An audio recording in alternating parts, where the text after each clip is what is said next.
الحمد لله رب العالمين والعاقبة للمسلمين والصلاة والسلام على سيد الأنبياء والمرسلين وعلى جميع الأنبياء والمرسلين وعلى كل الملائكة المقربين وعلى عباد الله الصالحين. أما بعد فأعوذ بالله السميع العليم من الشيطان الرجيم. بسم الله الرحمن الرحيم. فاذكروني أذكركم.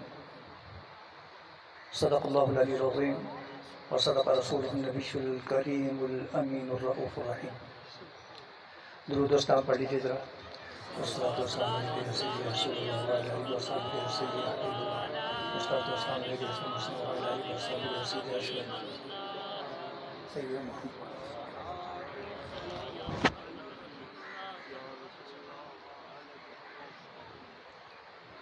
رب کائنات کی حمد و ثنا اور نبی رحمت نور مجسم صلی اللہ علیہ وسلم پر درود و سلام کے التجا کے ساتھ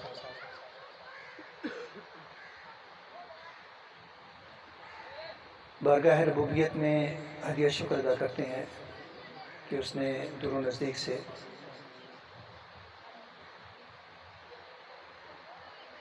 زمانہ موجود میں سلف صالحین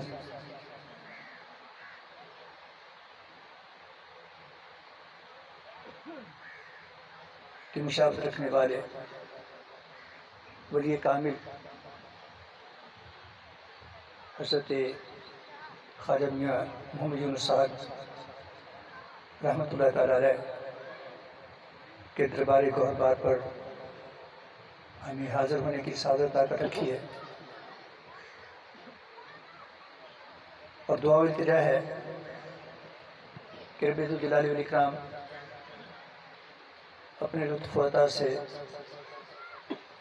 اپنے محبوب کریم سید الاولین والآخرین کی برکات کی خیرات کے صدقے میں اولیاء کرام کے فیضان سے بھی ہمیں آراستہ فرمائے، بالخصوص صاحب دربار حضرت میاں صاحب علیہ رحمہ، جن کی دعائیں امت مسلمہ کے لیے بالعموم اور اپنے ارادت مندوں کے لیے بالخصوص شب روز جاری رہا کرتی تھی. رب کریم ان دعاؤں کی برکات ہمارے شامل حال فرمائے. ابھی تقاضا تھا کہ چند منٹ آپ لوگوں سے گفتگو کی سعادت حاصل کی جائے. جیسے یاسین صدیقی صاحب بتا رہے تھے، طبیعت کافی دنوں سے بلکہ کئی مہینوں سے عجیب صورتحال سے گزر رہی ہے.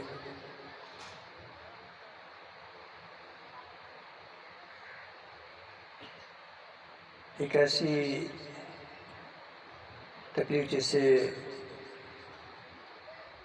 ٹرائیجیمنل نیورلجیا کہتے ہیں، اور کہا جاتا ہے کہ جن لوگوں کو یہ تکلیف ہوتی ہے غیر مسلم اکثر خودکشی کر لیتے ہیں. اتنی وہ بھیانک، اتنی وہ دردناک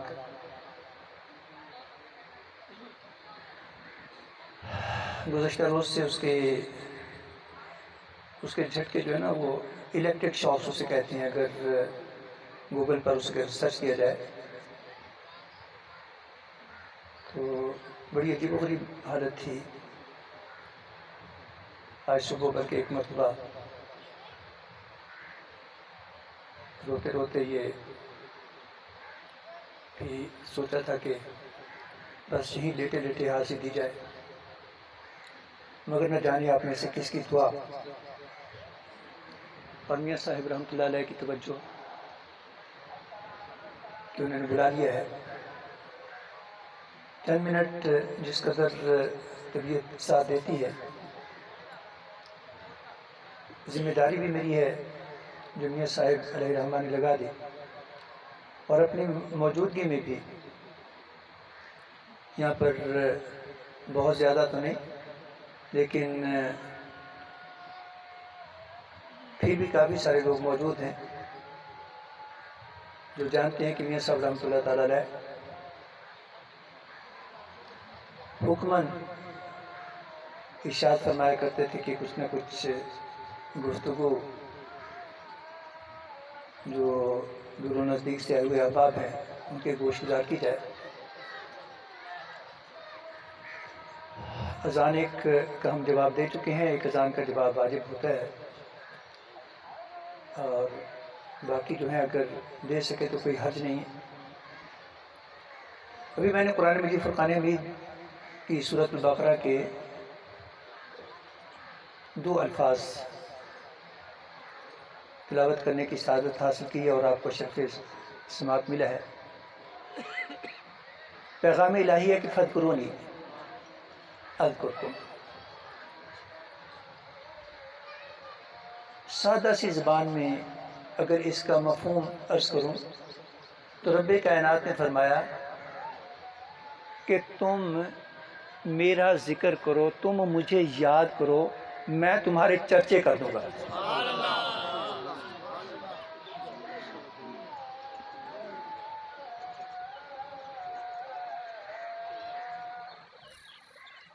سیدھی سی تو ٹوک بات ہے، کھری سی، لمبی چوڑی نہیں، کوئی فلسفہ نہیں ہے۔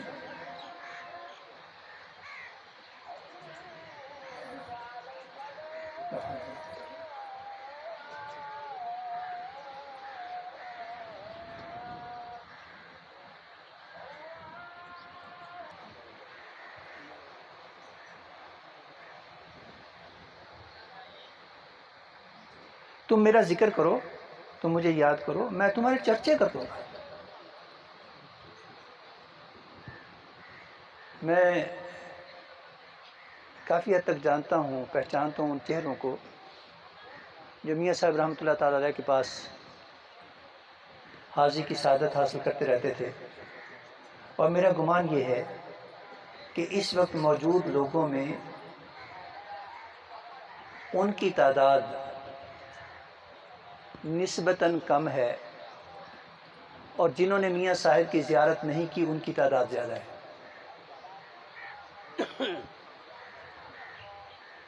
اور تسلی کے لیے اگر میں یہ کہوں کہ آپ میں سے جن جن لوگوں کی میاں صاحب رحمۃ اللہ تعالیٰ علیہ سے ملاقات نہیں ہوئی وہ ذرا ہاتھ کھڑے کریں۔ جن کی ملاقات نہیں ہوئی، جن کی ملاقات نہیں ہوئی، اب یہ دیکھ لیں وہ جو ٹوٹل بیٹھے ہوئے ہیں نا، اب یہ کیا ہے؟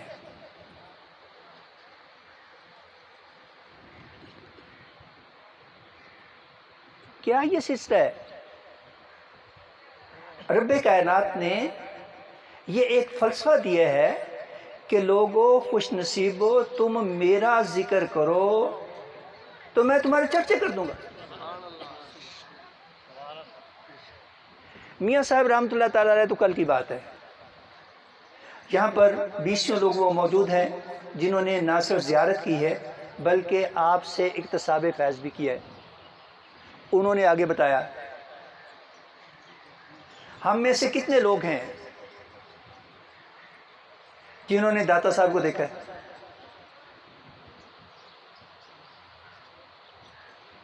ظاہری زمانے میں اللہ تبارک و تعالیٰ برکت عطا فرمائے۔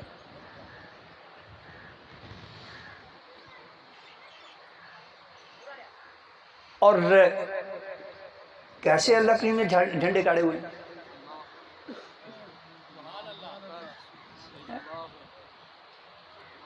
کتنے لوگ ہیں جنہوں نے خواجہ معین الدین چشتی اجمیری رحمۃ اللہ تعالیٰ علیہ، خواجہ خواجگان بری الہند کی زیارت کی؟ سینکڑوں نہیں، ہزاروں نہیں، لاکھوں کی تعداد میں دیوانہ وار لوگ پھرتے ہیں۔ کیا ہے یہ؟ فاذکرونی اذکرکم، تم میرا ذکر کرو میں تمہارے چرچے کر دوں گا۔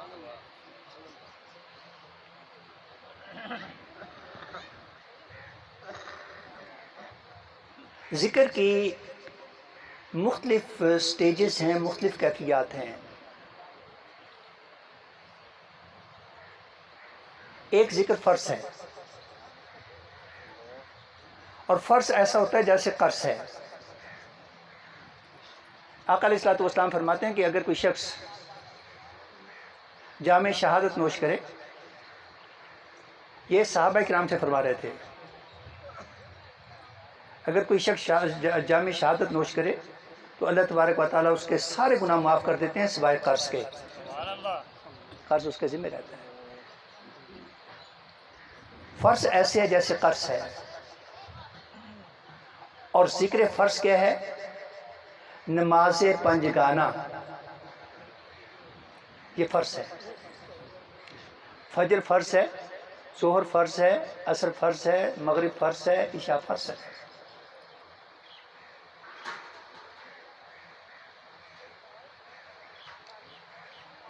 اور پھر ارکان خمسہ، آقا علیہ الصلوۃ والسلام نے فرمایا کہ بنی الاسلام علی خمس، شہادت اللہ الہ الا اللہ وان محمد عبدہ ورسولہ واقام الصلاۃ وایتاء الزکاۃ والحج وصوم رمضان۔ یاد رکھو کہ آقا علیہ الصلوۃ والسلام فرماتے ہیں کہ دین کی بنیاد 5 باتوں پر ہے۔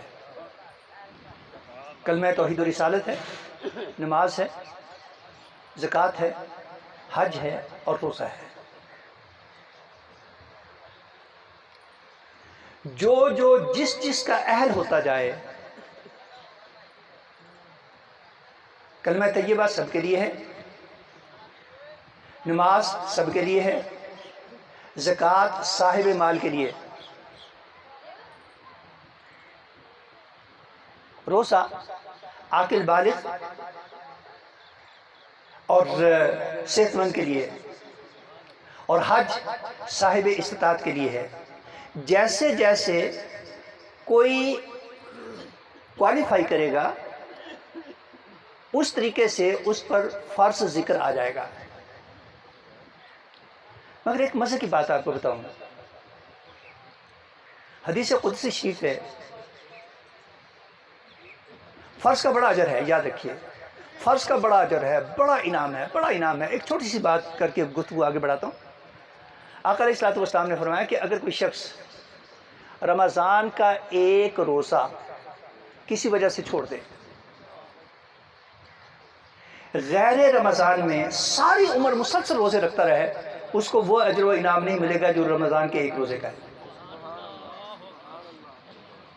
آقا علیہ الصلوۃ والسلام نے فرمایا کہ جو صاحب استطاعت مسلمان ہے، اگر وہ حج نہیں کرتا تو ہمیں فرق نہیں پڑتا کہ وہ یہودی مرتا ہے یا عیسائی، اس قدر ناراض کی، بڑا اجر ہے فرض کا۔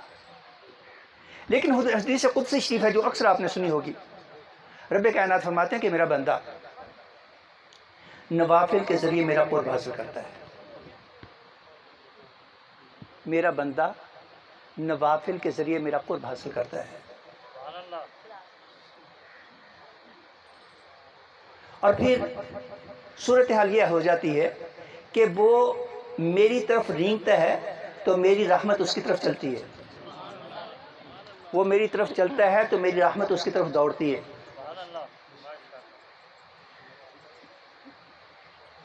میری رحمت اس کو اپنی لپیٹ میں لے لیتی ہے، یہاں تک کہ اس کا دیکھنا میرا دیکھنا ہو جاتا ہے، اس کا پکڑنا میرا پکڑنا ہو جاتا ہے، اس کا بولنا میرا بولنا ہو جاتا ہے، زبان اس کی استعمال ہوتی ہے، بات اس کی ہوتی ہے، زبان بات وہ کر رہا ہے، لیکن ایسے کہ جیسے زبان میری ہے، وہ جو کہتا ہے ویسا ہو جاتا ہے۔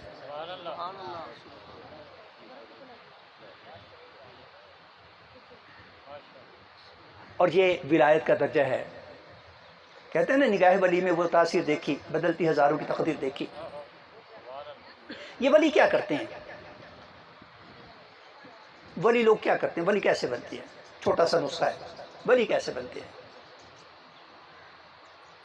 میاں صاحب رحمۃ اللہ تعالیٰ علیہ کے دربار گوہر بار پر ہم حاضر ہیں۔ کیا کرتے ہیں یہ لوگ؟ ان کا ایک عمل یہ ہوتا ہے کہ ان کے 2 ہاتھوں میں سے ایک ہاتھ رب کی رحمت سے اس کے خزانے میں ہوتا ہے، اور دوسرا ہاتھ رب کی مخلوق کی طرف ہوتا ہے.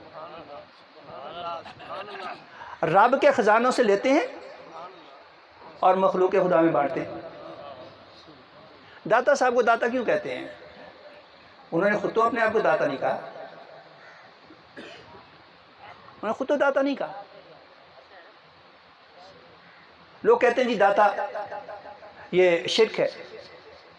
یاد رکھیے کہ رب کائنات کے سینکڑوں ناموں میں سے ایک بھی نام داتا نہیں ہے. یہ ہندی لفظ ہے. داتا کیا ہے؟ دینے والا.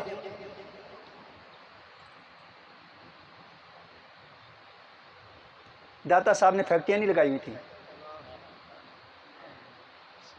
داتا صاحب کے مربے بھی نہیں تھے. لیکن آپ دیکھیں کہ آج تک داتا صاحب کے ہاں لنگر چل رہا ہے. کم و بیش 1000 سال ہو گئے.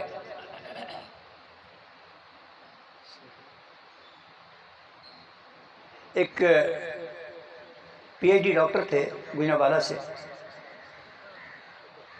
انہوں نے کہا کہ میں چائنا کے جو بانی چیئرمین جنہوں نے موجودہ دور کی ترقی میں چائنا کو عروج تک پہنچایا، ماؤ زے تونگ جن کا نام، کہتے میں ان سے ملا جا کر. ایک وفد میں گیا تھا، ان سے ملا. تو ملاقات کے دوران ان سے بات ہوئی کہ کبھی آپ پاکستان بھی گئے ہیں؟ ان کا ہاں میں پاکستان بننے سے پہلے گیا ہوں. ان کا وہاں کوئی ایسی چیز جس نے آپ کو متاثر کیا ہو؟ ہاں. کس نے متاثر کیا؟ وہی داتا صاحب نے. اور نہ وہ مسلمان تھا، کمیونسٹ، وہ رب کریم کے وجود کو نہ ماننے والا.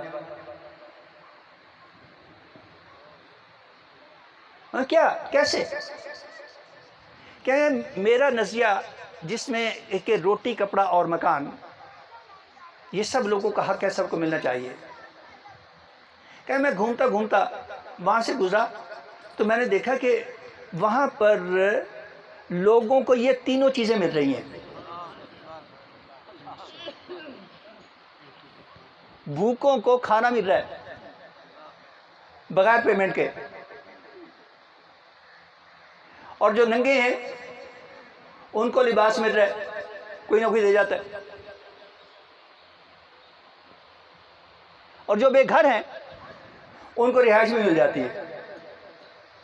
میں نے کہا یار، میں نے پوچھا کہ یہ صاحب کون ہے، یہ سارا انتظام کون کر رہا ہے؟ تو تلخیص یہ نکلی کہ یہ اللہ کا ایک ولی ہے، علی عثمان حجویری، جن کا نامی اس میں گرامی ہے اور معروف داتا صاحب کے نام سے اہل رحمہ.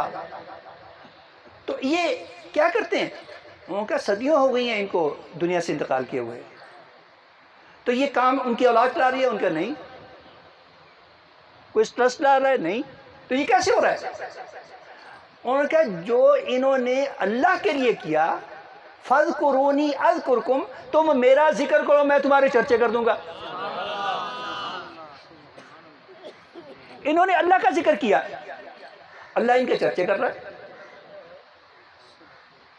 پنجاب یونیورسٹی میں پڑھا کرتے تھے کبھی 40 سال پہلے کم و بیش. تو تب مشہور تھا کہ لاہور میں کہیں بھی خالص دودھ آپ کو نہیں مل سکتا سوائے داتا صاحب کے سبیل کے.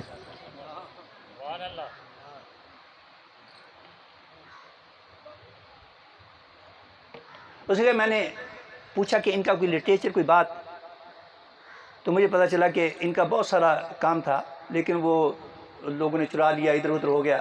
ایک کتاب ان کی باقی ہے، کشف المحجوب. اس کے بارے میں نے مزید پوچھا تو پتا چلا کہ وہ اصلاً فارسی زبان میں ہے، اور اس بندے نے ہمیں فارسی کیا ہوا تھا، ماؤ زے تونگ نے. کہ میں نے وہ کتاب لی، وہ پڑھی، مجھ پر بڑا اثر ہوا.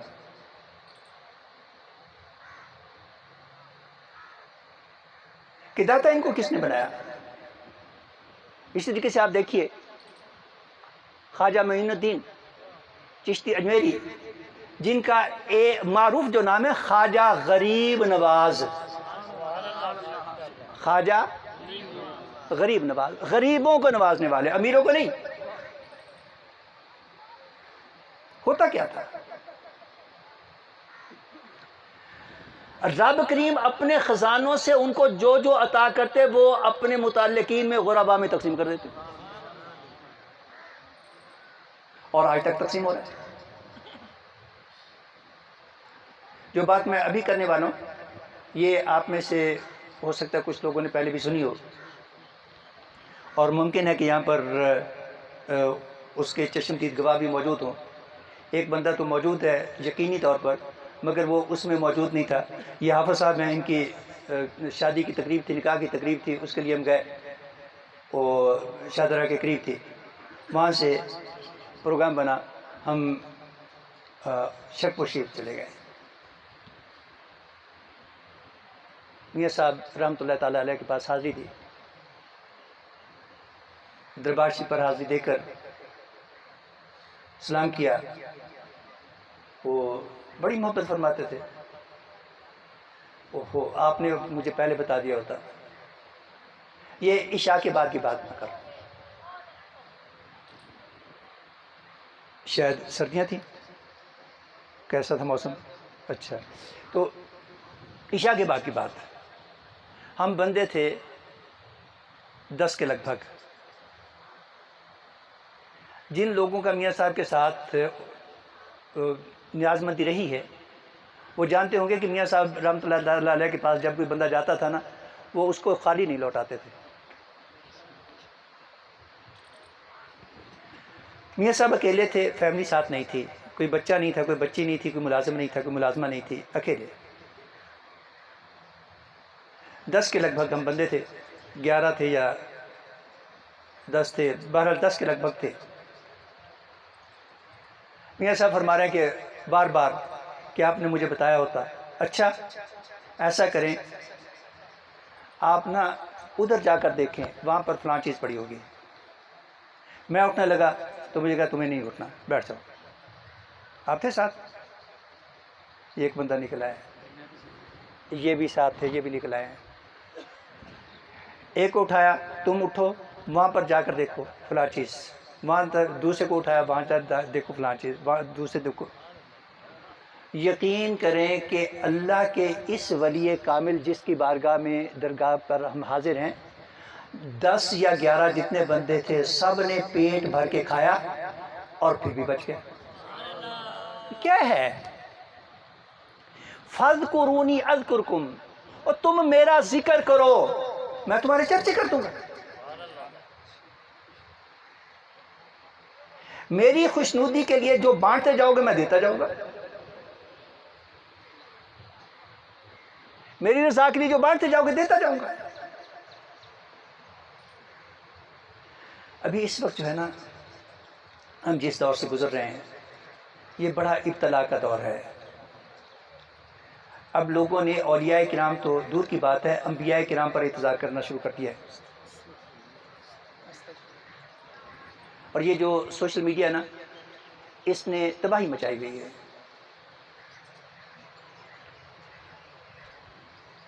تقاضا یہ ہے کہ ہم جو صاحبان اولاد ہیں کم از کم اپنی اولادوں کو سنبھالیں. قرآن پاک نے فرمایا کہ قو انفسکم و اہلیکم نارا، لوگوں اپنے آپ کو اور اپنے اہل و عیال کو نار جہنم سے بچاؤ. کیسے بچانا ہے؟ کیسے بچانا ہے؟ بچانے کا راستہ صراط مستقیم، خط مستقیم. آپ میں سے جو 5-7 جماعتیں پڑھے ہوئے ہیں نا انہوں نے بھی پڑھا ہوگا کسی نہ کسی جگہ پر خط مستقیم. خط کی مختلف قسمیں ہوتی ہیں، اور جو سب سے چھوٹا خط ہوتا ہے نا، سب سے چھوٹا، سب سے سیدھا، 2 مختلف خطوط کو ملانے والا، اس کو کہتے ہیں خط مستقیم. ہم جب بھی نماز پڑھتے ہیں، جب سورہ فاتحہ پڑھتے ہیں، ہم التجا کرتے ہیں کہ ربنا اہدنا الصراط المستقیم، دعا کرتے ہیں اہدنا الصراط المستقیم. باری تعالیٰ ہمیں صراط مستقیم کی ہدایت دے، صراط مستقیم کی ہدایت دے. صراط مستقیم کون سا ہے؟ وہ راستہ ہے اللہ کریم نے فرمایا صراط الذین انعمت علیہم، وہ راستہ جس کے چلنے والوں پر باری طرح تیرا انعام ہوا ہے۔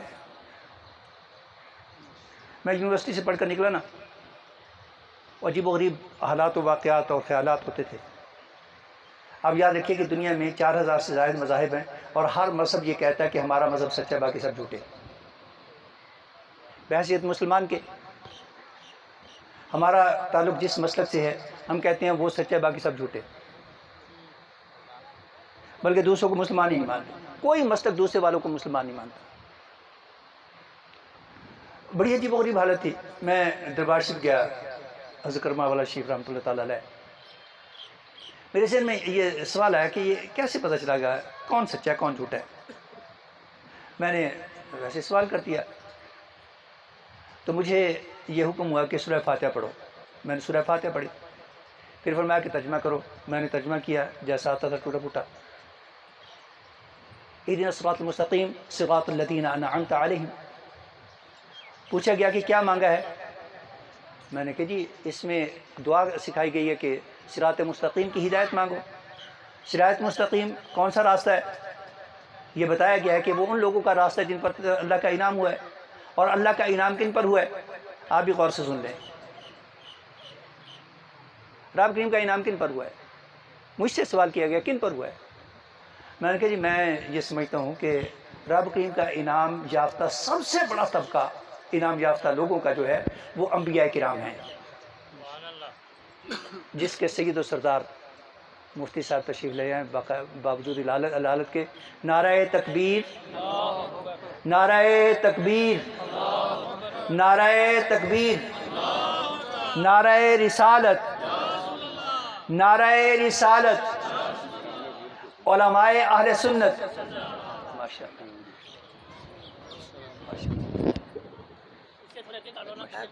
اگے کر لیجیے، کرسیاں اگے کر لیجیے، چھاویں اگے کر لا احمد، آیا احمد اگے نا۔